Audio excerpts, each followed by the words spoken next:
Thank you so much, everyone. It's great to be here. I hope you're all safe and healthy.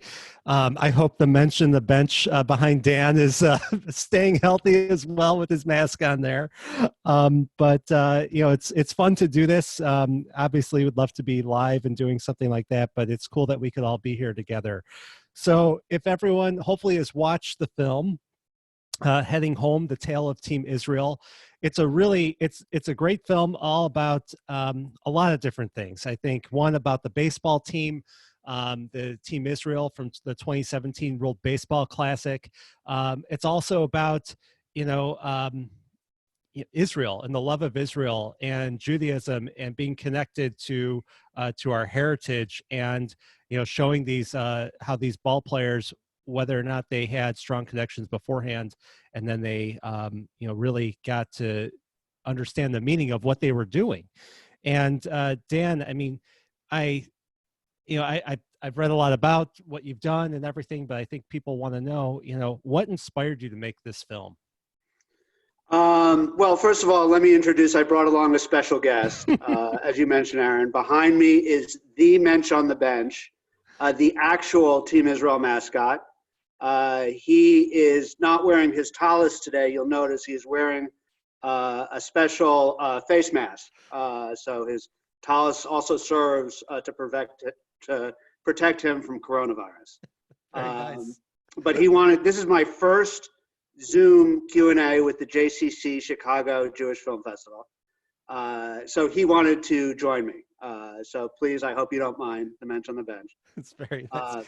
By the way, have you done virtual Q&As like this before, ever? No, this is my first one. This is, okay. I mean, I've been on Skype in a theater filled with people, but never where the actual audience was also on, some sort of internet device. So this is unusual. And it's hopefully it works out. It seems like a lot of fun. Yeah. Okay, so back to your question, Aaron, what inspired me to make the film? For those of you, I hope, who have seen it, there's a reporter in the film named Jonathan Mayo. He's a reporter for Major League Baseball, and his dream was always to take Jewish baseball players on kind of a birthright trip to Israel. Many of them have never experienced Israel before. They spent their whole careers, high school, college, their professional careers thinking about nothing but baseball. So for these Jewish baseball players, taking a trip to Israel for the first time, my reporter friend, Jonathan Mayo, thought would be formative, and he would be interested in following them along. It was difficult to raise funds for that particular project because these were all minor league baseball players who nobody was interested in. Right. Suddenly, this group of players was able to qualify for the World Baseball Classic, playing for Team Israel. So when they did that, when they were able to qualify for this huge international competition, then everyone became interested in following them and following their journey. So that's sort of the evolution of the film. Yeah. And you know Jonathan and the other filmmakers for quite a while, don't you? Yes. We all went to Jewish sleepaway camp together. And that's where I found that the best ideas are conceived at Jewish sleepaway camp. Yeah. We went to Jewish sleepaway camp a long time ago. And only Jonathan was any good at baseball. Not good enough, though, so he became a baseball reporter. But this idea has been percolating amongst us for quite a while. One guy I went to camp with, Jeremy Newberger, he became my business partner, and we stayed friends with Jonathan Mayo, who reports for, again, Major League Baseball. So, and to talk about the friendships you made there, I mean, how long ago, when did you go to camp together, and which camp did you go to? I went to camp, 5 years ago or so. Okay. No, actually it was, let's see. I stopped going to camp maybe 30 years ago. Before I did a gap year before college, I was in Israel for a full year. And I went to Camp Young Judea. Has it's a Zionist, non-denominational, non-egalitarian, Zionist, pro-Israel camp. Has a bunch of junior camps around the country. And it's sort of senior camp where high school kids go is in New York. Yeah.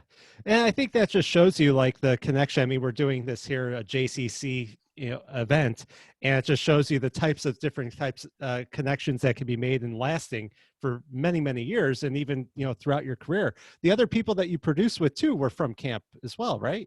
Yes, yeah, we're all we all have been dying to make a sort of a pro-Israel film for many years.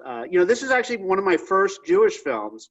I've done a number of documentaries, 7 total with my current business partners, and this was our first Jewish project. Did it have, so it had a lot of special meaning to you?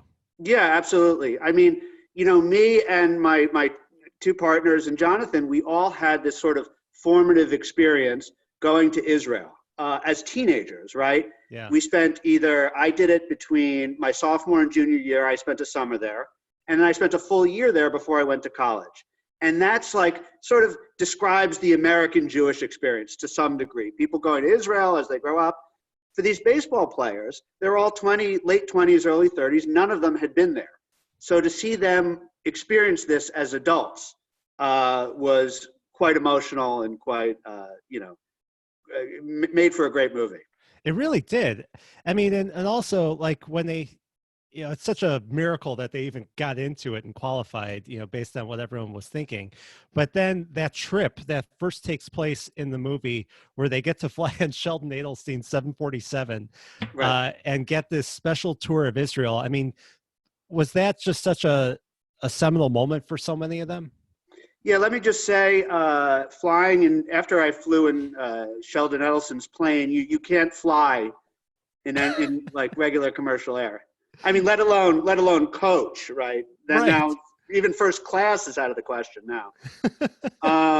But yeah, Sheldon Adelstein, he felt that this was such a special trip for this team of American Jewish players representing Israel that he donated his plane for them to fly over there. So they really flew, the tip top. We can't even call it first class. They flew the epitome of luxury into Israel, and to see them, arrive in Tel Aviv and to see Israel for the first time and to experience all the, sort of tourist sites that we normally have been to many times. The Dead Sea, the Western Wall, had a really special meaning for these guys because not only were they visiting Israel for the first time, but they were representing Israel on the world stage.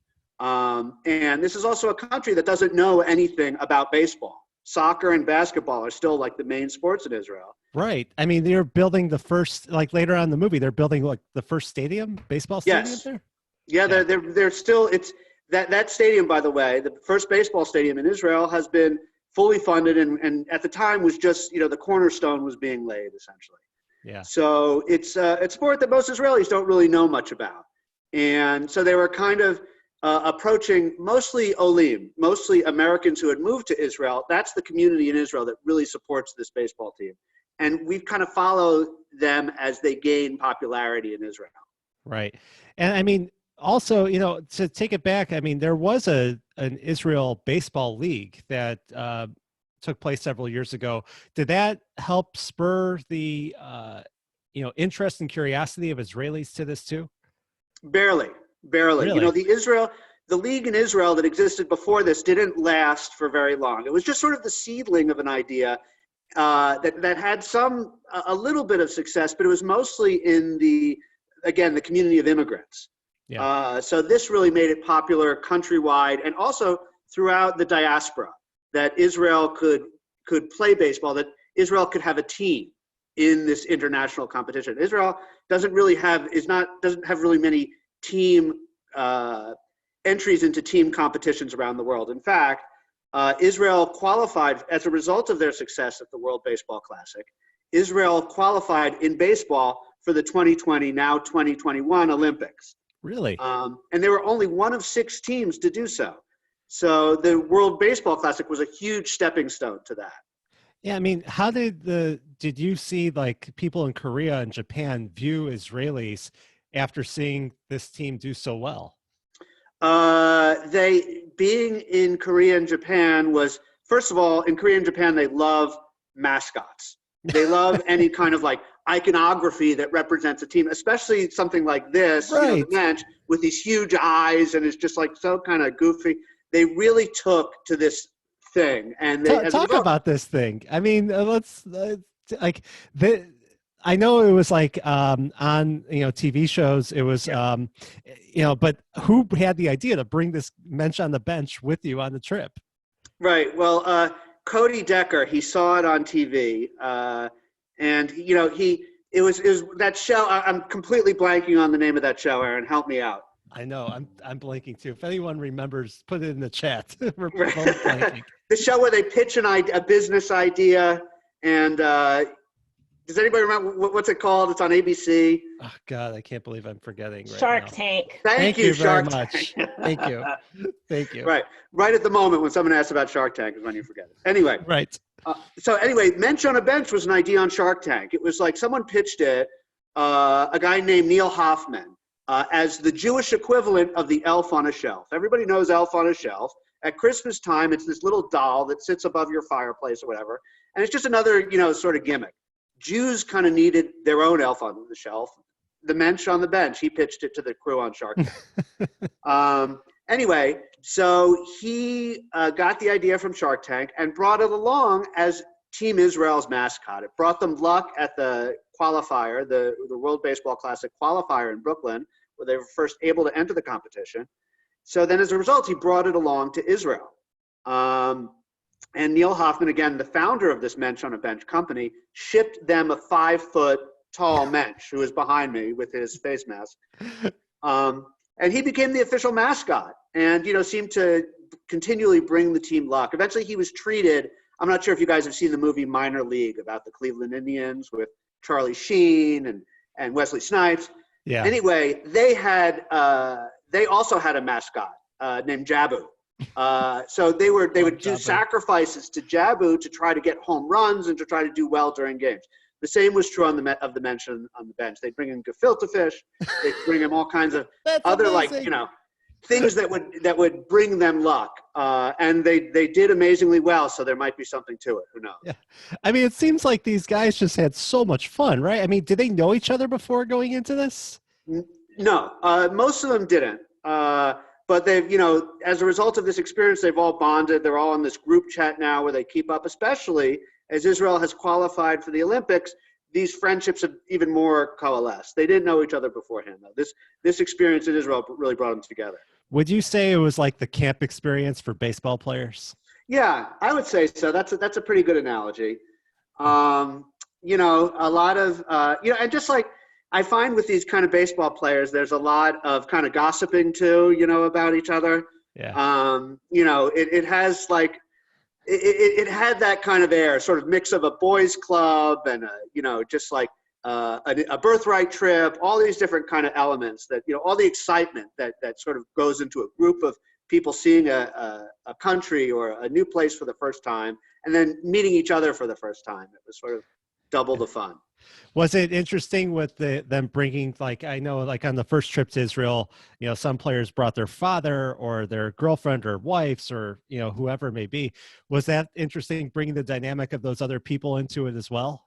Yeah, it was amazing because, you know, a lot of these, to qualify for Team Israel, you didn't have to be entirely Jewish. You could be married to a Jewish woman. You could have even a grandmother who's Jewish. You know, whatever qualifies you to be a citizen in the state of Israel as a Jew also qualified you to be on Team Israel. So a lot of these people brought, let's say, a Jewish relative or a mother or father or their Jewish wife, or in many cases, their non-Jewish wife. Mm-hmm. And to also sort of bring their family dynamic with them to this trip to Israel for the first time with the rest of the team was also sort of enriched their own experience and enriched the experience of the film. Yeah, I'm sure it did. And you could even see, I mean, people like one of the players brought his non-Jewish wife and they're going through a Christian store in the middle of Jerusalem.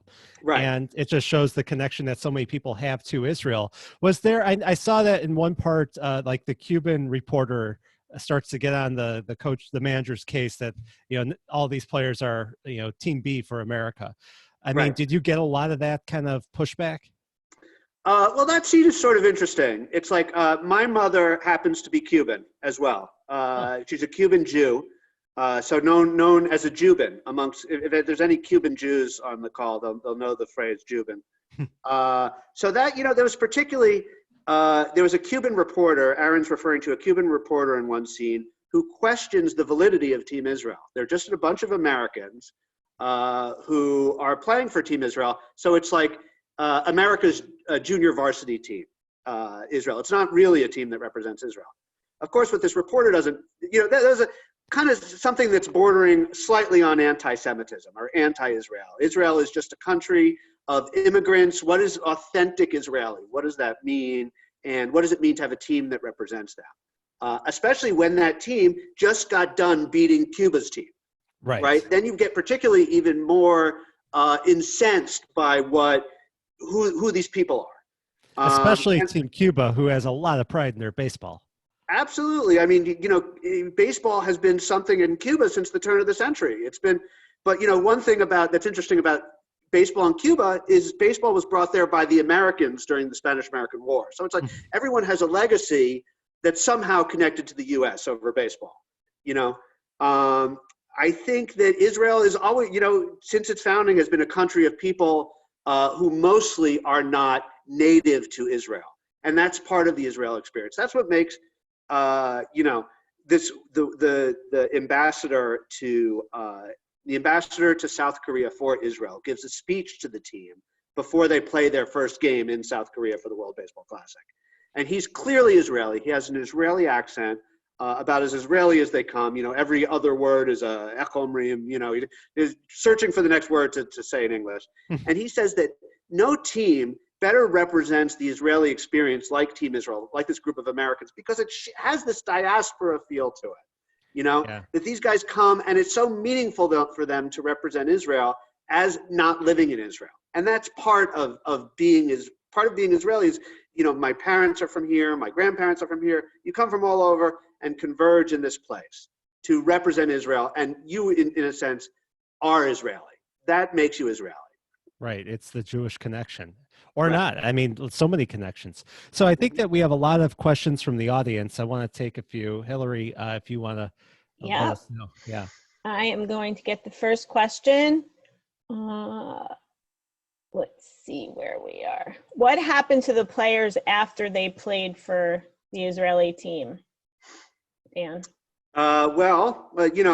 Various things. 3 of the players became Lubavitch after their Israeli experience. I'm kidding about that. That's a joke. You don't know. No players. One of the most common questions asked is, how did this Jewish experience really affect these players after the trip and they're playing in the World Baseball Classic. But I think a lot of the players, some are still in the majors. Ryan Lavarnway is still playing in the majors. Ty Kelly was playing in the majors for a while. Now he's going to be on the Olympic team. A lot of these players are going to be on the Olympic team in 2021. Some went on to quote unquote front office jobs because they were sort of at the end of their career. So they started to started to do administrative work for various major league teams. But again, all of them sort of kept in touch, and they continue to sort of travel with us, travel with the film, and travel to represent Israeli baseball. Yeah. I want to ask you about being a filmmaker. I mean, what got you into film in the first place, and your friends? What got me into film in the first? Well, I've always been sort of interested in storytelling. Ever since I was young, I was always creative writing. And, I would always be that annoying kid in class whose story the teacher would read, right? That was me. So eventually I figured I had to turn it into some sort of profession. And that's how, I became interested in sort of manipulating images to tell a story. And that's, it seems like a sort of a typical way that one goes about it. But, at first I was interested in film criticism. And I was interested in writing about film, and then I, decided that maybe making it was more fun. And now I hate film critics. So I'm sort of happy I didn't become one. Yeah. And my friends all sort of wanted to be like me, and that's why they got into film. No, I can't really speak for them, but a lot of people sort of follow the same path. I became interested in documentary because I thought that there were more interesting stories in reality to tell than ones that I could, make up. Like this one is a perfect example. I mean, as a filmmaker, you kind of hope that, let's say you follow this team going to Israel for the first time. There's 200-to-1 odds against them of doing anything in this tournament. And you're like, okay, well, let's say they go to Korea and they just make it to Korea and they just make it there and maybe they win one game. Well, then we'll have a terrific short movie. Right. Okay. It'll be a short movie. It'll be on YouTube. You guys could watch 10 minutes of it, and then we have this Q&A, right? That turns out the Team Israel, they kept on winning. They kept doing so great. They beat Cuba. They beat the Netherlands. They beat all these they beat Korea. They beat Taiwan. They beat all these baseball powerhouses. And we ended up having this Cinderella story, which really sort of captures the imagination. It's not only about the Jewish experience, but it's also this underdog story. So as a filmmaker, it's something that you kind of pray for. It happens, And, but when you started this, I mean, you have to finance a film like this. How do you get backers when you think that, there's 200 to 1 odds that they win a game? You don't. Well, you pitch it different ways at different stages of the project, right? One is just like, oh, we'll take these. We first went to Birthright, in fact, the Birthright organization, which takes groups of people to Israel for the first time and say, hey, this would be a great ad for Birthright. Sure. Then we took it to like JNF when they first went to the World Baseball Classic. And eventually there was like private funding. One guy, the #1 Jewish baseball fan in the world, is Jeff Ader. And he happens to live in the Chicago area. Right, started Milts. He has the Jewish Baseball Museum he runs, which is a bunch of sort of Jewish sports collectibles, baseball cards, bats, mostly dedicated to Sandy Koufax, I imagine. But he was a key, he funded the trip to Israel for the players and put in some seed money for the film as well. So we owe a lot to Jeff. He's done some Q&As with the film too. Oh, he's fantastic. He's such a big help to the community, especially here in Chicago, and what he's done with Milts and everything else. It was great to see him, participate there. And I think, one cool thing about it, having like a Jewish baseball museum and celebrating Jewish sports. Like I have a friend, Rabbi Jeremy Fine. He has a blog called The Great Rabbino. He interviews all these Jewish athletes all the time. And my wife's from Detroit, and they have a whole, Michigan Jewish athlete Hall of Fame at the JCC there. I'm familiar with both. Yeah. And it's, it's great that we celebrate this because it's, there's a lot to Judaism and a lot to Jews, and it's great to be proud. I mean, I imagine that's part of why you made this. Yeah. I mean, there's a funny scene in Airplane, which we include in our movie. Airplane is a comedy movie, right? From the 80s, where an old woman is sitting on an airplane. And she's looking for some light. She's looking for reading. The stewardess comes over and says, can I help you? Do you have any light reading? So the lightest reading that she has is a pamphlet that's dedicated to Jewish sports legends, right? So, there's so much more to Jews in sports, between, Sandy Koufax, all the greats, and Sean Green, all the greats in Jewish baseball, let alone throughout, across all sports. There's some terrific Jews, and something in particular about baseball lends itself to the Jewish experience. It's a sport that's like, love of this game is passed down between generations. It's a game that immigrants play. It's a game that families go to.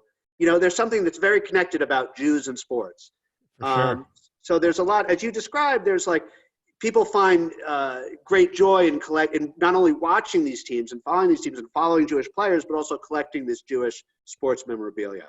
Yeah, I even my son right now, who's 9, is playing Stratomatic baseball with my father over Zoom.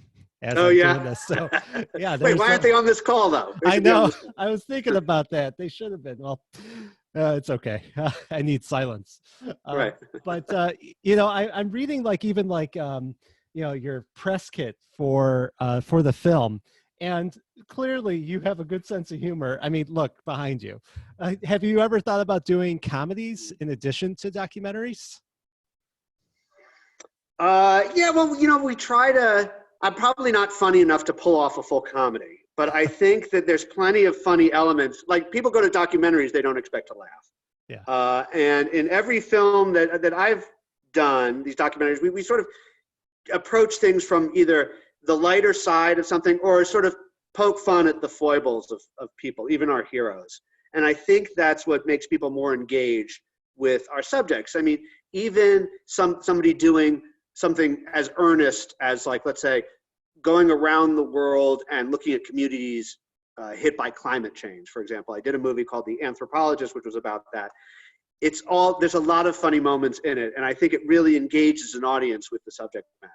Here, the team was like almost a comedy troupe. So it didn't require much on my part to sort of inject the humor. There's some real characters on the team, particularly Cody Decker. He's an outfielder on Team Israel. He's hilarious. And there's other guys on the team who are very, very funny, who understand how strange it is to be a Jew, to be recognized as a Jew, for this thing to be your mascot. And also, they call themselves the Jew Crew. And there's the puns and such never ended about their Jewish, Right. roots. And there was a lot of like Yiddishkeit and all kinds of other stuff that relate to how just almost ridiculous their experience was, Yeah, they find the humor in it. I feel like comedy and humor is such a Jewish thing. It is such a cultural thing. And also, by the way, just to point out, the JCC Chicago uses the Mensch on the Bench as a mascot too for their programming. Oh, really? Yes. So it's ingrained in all of us. It's right. Well, awesome. I expect to get a check after this call. I didn't realize you guys. Yeah, we'll follow up on that. Right. So, what is the plans for Team Israel for the 2021 games, and and is baseball going to be a Maccabi sport? I think baseball is going to be. I don't know about baseball being a Maccabi sport. I believe it is already. I'm not entirely sure though. But let me answer your question about the Olympics. Yeah. As a result, the heading home has had such a groundswell of support from the Jewish community. We first started on festivals, right? We played at every Jewish film festival in the country, and I think the reason is most Jewish film festival programmers are women. Hillary, I'm not sure if you programmed the Jewish Film Festival for Chicago, but most Jewish film festivals are women, and Heading Home has the 20 best-looking Jewish men ever assembled. So I think that's a big part of it. Then we went on to show in theaters, and in Toronto, South Florida, Chicago, we were there for 10 weeks. People just couldn't stop coming. Something about a pro-Israel film that and you just like see it. It's pro-Israel. It's a real tearjerker. It's an underdog story. You go and tell your family and friends, then more people show up next week. So it's been hugely popular. And I think as a result of all this support for Heading Home, people are like, when's the next movie coming out? So what we decided to do was follow Team Israel as it tries to qualify for the Olympic Games. Amazingly, only 6 teams are going to qualify for the 2021 Olympics. Only 6 teams in baseball, because they don't always do baseball at the Olympics. This is something that Japan chose. Japan gets to choose one sport, one additional Olympic sport that they wanted. They chose baseball, and they also get automatically a team that plays. So really, there's 6 teams that play. One of them is already Japan. So now there's only 5 slots, right? Wow, that's small. Yeah. Israel qualified. They won in the African European qualifier, and they made it. This is still, right, remember the United States isn't even in yet. So they're one of like 6 teams. That means they have a 50% chance of medaling in the Olympics, because there's only 3 medals, gold, silver, bronze. So we have been following their qualification process. To play on the Olympic team, everyone has to get citizenship. We followed the Team Israel getting citizenship. A lot of these guys, Americans, a lot of them from our movie, characters in our film.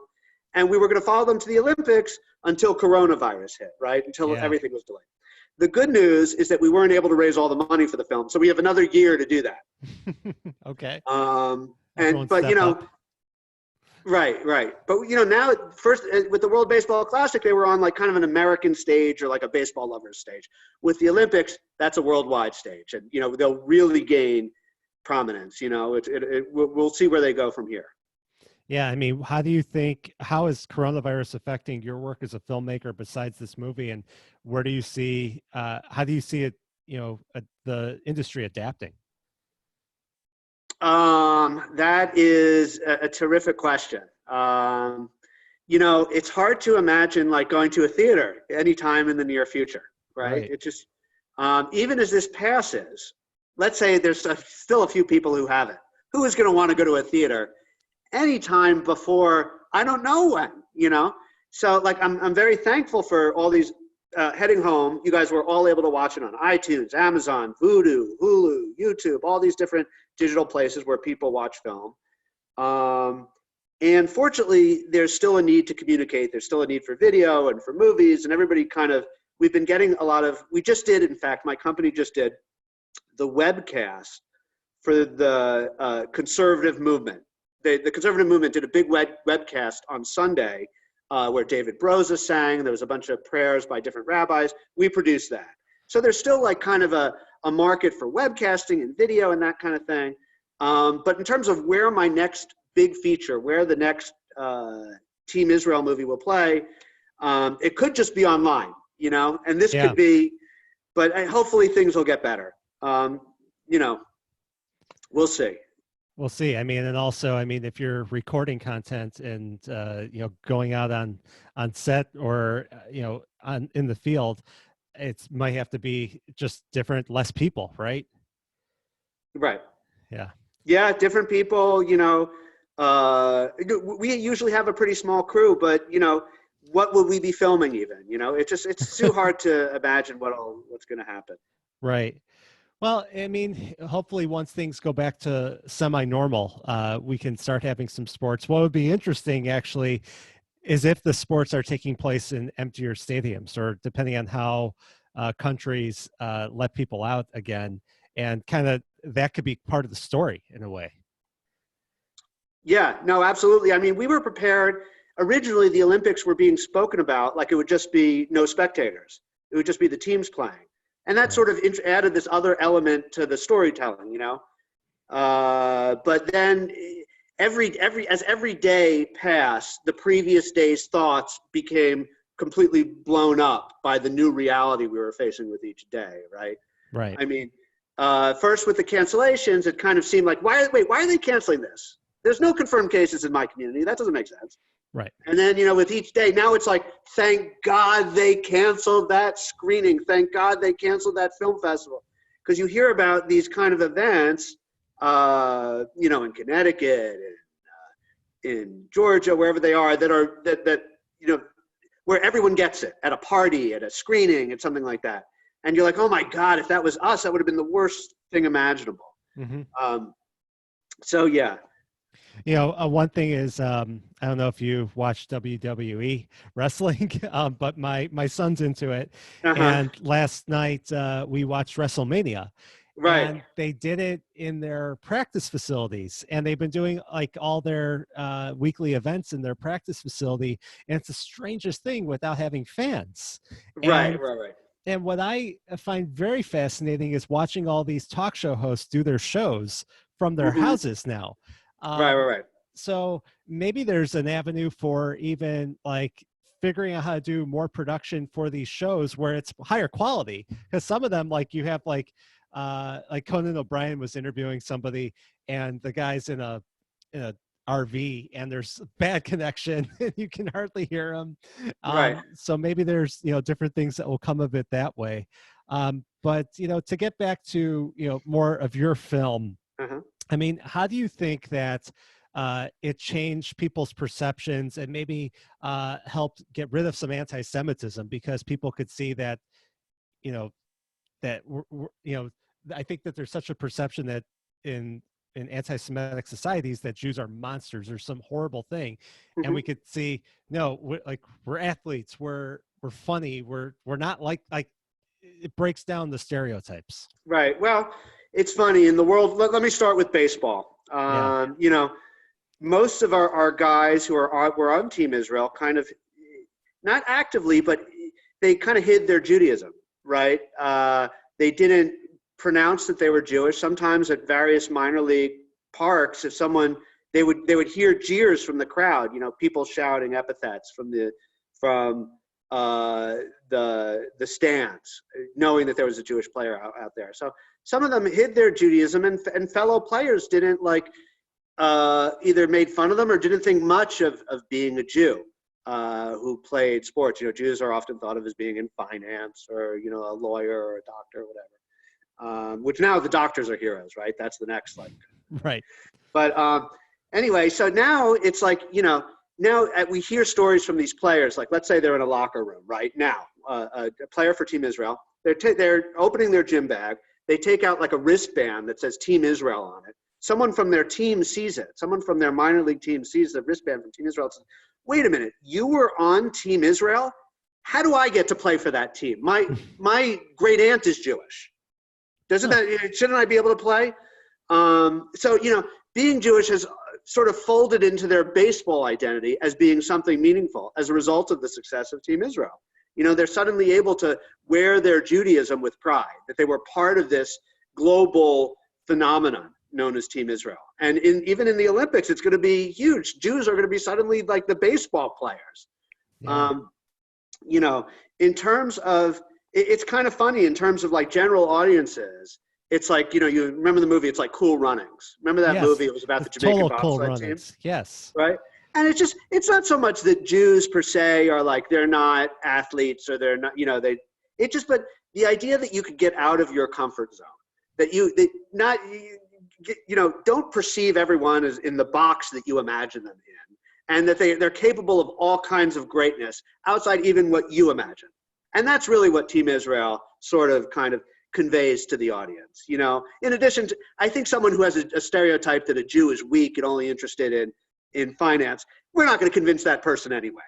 But it's just a sort of a general kind of feeling about what's possible if you don't think of people in specific ways.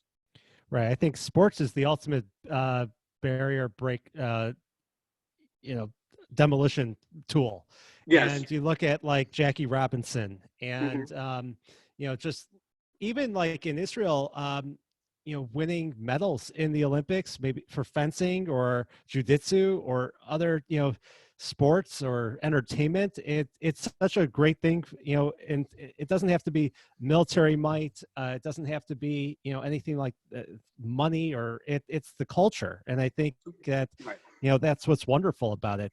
One thing also that I found really interesting in your movie is when you go and you're talking to the Palestinian shop owners and whether or not they're going to support Team Israel. And they were very measured in their response. I mean, could you talk a little bit more about, what was off camera? What did they say anything else? And, do you think that their perceptions may change on this? Well, yeah, Sammy, it was the name of the shop owner. His name was Sammy. And we approached him. It's one of these shops in the old city of Jerusalem in the sort of market that sell T-shirts, right? There's like every other store in the market in Jerusalem is selling T-shirts, essentially, that have Hebrew writing that says like, Coca-Cola or your favorite American team or whatever it is. And, because they have every American team in Hebrew, the guys, one of the members of Team Israel, he played for the Mets, he played for the Astros. He goes in and, hey, do you have this team? Do you have, the Astros jersey? Do you have, I think he asked for the Texans. For like, what's that? The Houston Texans. You're right. He asked for the Texans. He asked for a football team. And so he introduced himself to the shop owner as being a baseball player, and the shop owner, just like kind of very reluctantly, because what does this guy know, an Arab shop owner, about baseball? Well, okay, so I play for, I'm a baseball player. What team do you play for? I played for the Mets for a little bit. Oh, you played for the Mets? Oh my God, you got to play for this. Is the Arab shop owner. You have to play for a bigger franchise in order to get rings, to actually get a World Series championship.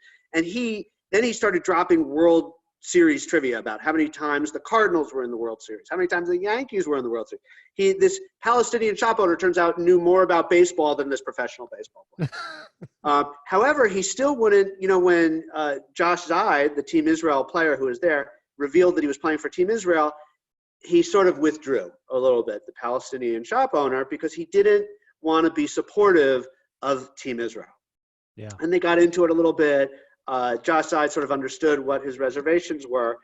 One thing we didn't get on camera was the shop owner saying that he would now cheer for Team Israel, knowing that Josh Zaid was on it, But it's sort of an ideal Team Israel, right, should have members, Arab, Jewish, all kinds of people on it. And something that's more representative of what Israel is. I'm not sure how far we are towards that.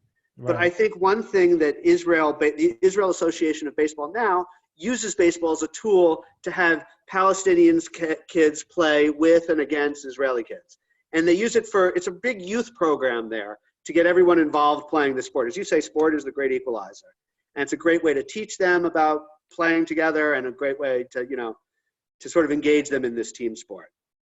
Yeah, it really is. And I think that, I've heard of other programs in the past where they try to bridge the gap between Jewish Israelis and Palestinians. And it would be great if baseball is able to really be that sport throughout the entire country there. And maybe even in the Middle East. Wouldn't it be great to have a Middle East baseball league? I mean, has anyone talked about that? It's funny. It sounds like you're kidding almost, but you're not at all, because No. look at our country. I mean, between Jackie Robinson, started with the Negro Leagues and then Jackie Robinson, it's like, this is how we sort of overcome these racial barriers. This is how we start talking to each other and being in locker rooms together, and being on the field together, and taking the dive to make the catch that someone else can't get.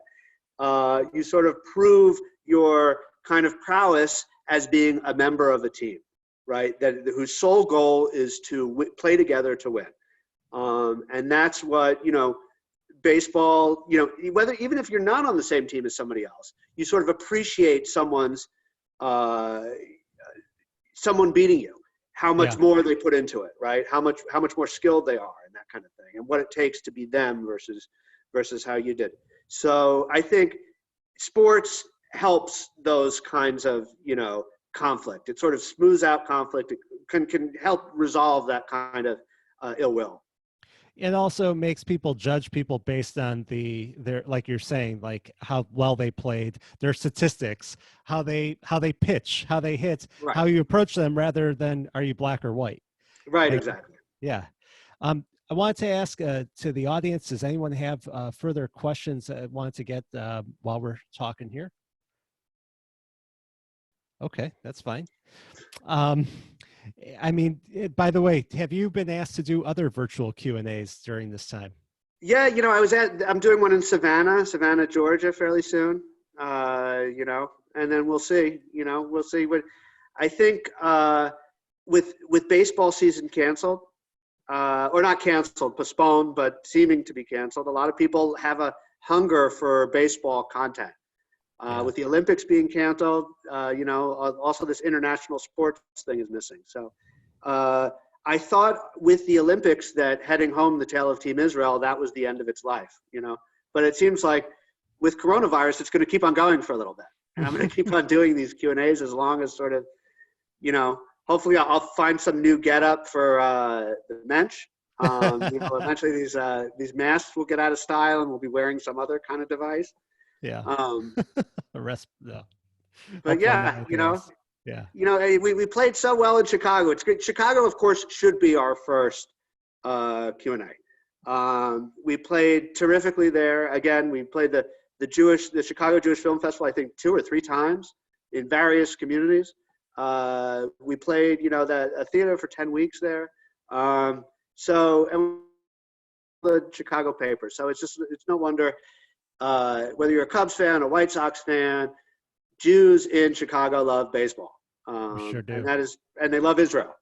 And it sort of all kind of comes together in our movie. And, yeah, it's funny. This one player on Team Israel, a guy named Craig Breslau, played for the White Sox too. So when we were played in Chicago, we had him attend a number of Q&As. I'm still kind of getting versed in the whether it's okay to say White Sox in front of a Cubs fan and that kind of thing. Whether, is the JC Chicago a Cubs institution or white? Or... I think it depends because, there's a JCC in Homewood Flossmoor, which is, south suburbs. And I think that's got to be a lot of White Sox fans. But if you're up in, Northbrook or West Rogers Park or Lakeview, you're definitely, rooting for the Cubs. Right. Okay. So, and supposedly we're having a big screening. I think that the JCC Chicago is organizing in Wrigley Field in the summer.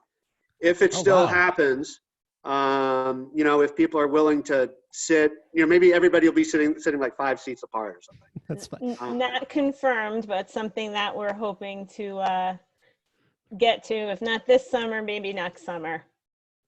Well, hopefully it happens this summer, and I'd love to be there. That's for sure. Yeah. And also, just in terms of support for this film, I mean, has the Israeli government, did they help you get this going and publicizing and making the connections that you made? Yeah, we did a number of screenings in Israel. We did screenings in Jerusalem, in Tel Aviv, in Ra'anana. Again, it's like in Israel, people aren't so interested in baseball just yet. This sort of helped spark it. But mostly people who attend the screenings in Israel are vastly like Americans, Yeah. But yeah,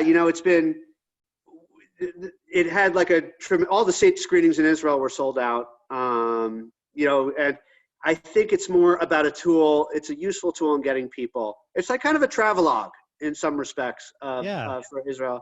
And it's useful to get people to think about Israel. And baseball is a nice portal. Sports is a nice portal to get people thinking about these, other things: religion, faith, ideology, politics. It's an easy way in for someone who's just like enjoys like sitting down in front of the TV and watching a game. Yeah. And you know what, even, for me watching it recently during this, what's going on, it was nice to see other places because we're sitting at home and like you said, Right. it's a travelogue, and it was great to see other countries and to kind of, experience that. So what do you really want people to most take away from this film?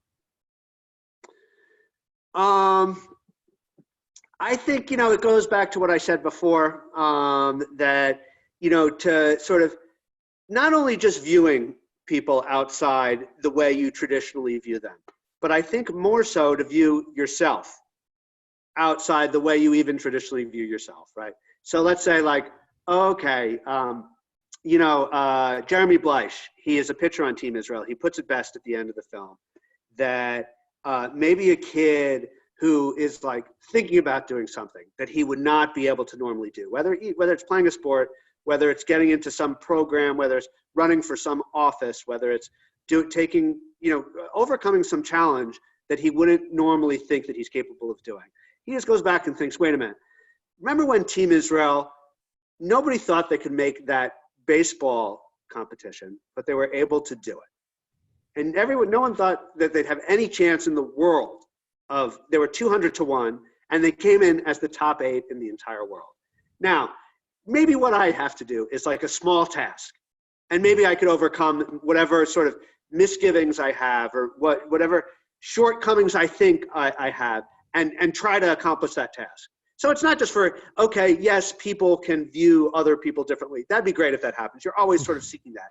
But I think what we hope to get out of the film is this kind of individual sense of accomplishment, that maybe you could do more as a result of what Team Israel did. Let them be your personal example. It's wonderful. Well, I really thank you for making the film and being here today. Where can people go to find out more about what you're doing and keep tabs on new films that you're making?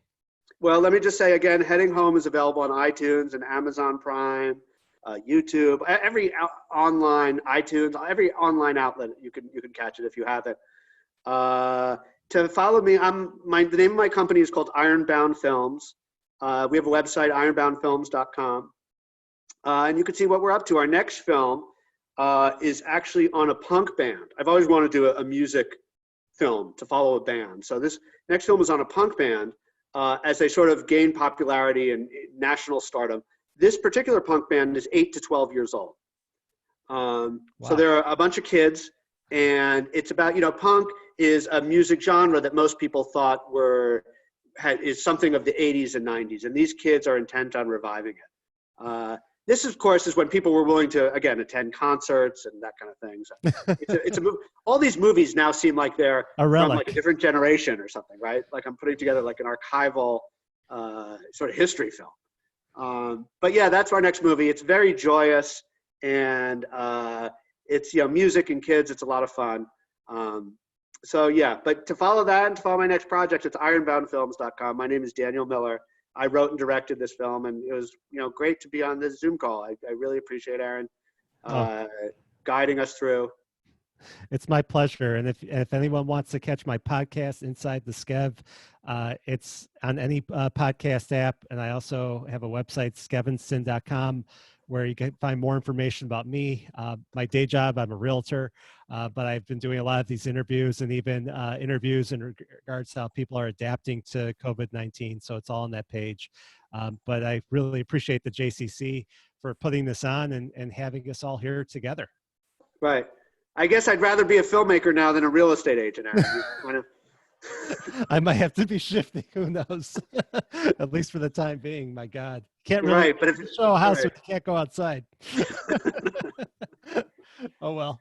Right. Aaron and Dan, on behalf of the JCC, thank you so much. This really, someone typed that it was nice to, escape from what's going on in the real world for a little bit, and I couldn't agree more. So we're so grateful to both of you for helping us get this off our first one, and I'm knocking on wood, it went without a hitch. So we're really, really glad that you joined us. To everyone who checked in and was listening in, we wish you all health and a wonderful Passover.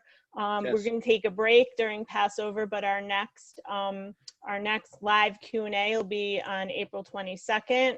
It'll be Surviving Skokie. So visit our website, jccchicago.org, for more information. And again, thank you so much. I think you guys get a round of applause. Thank you. Thank you. We appreciate it. All right. Take care, everyone. Thank you. You too. Bye-bye. Thanks, Bye-bye. guys. Bye. Thank you.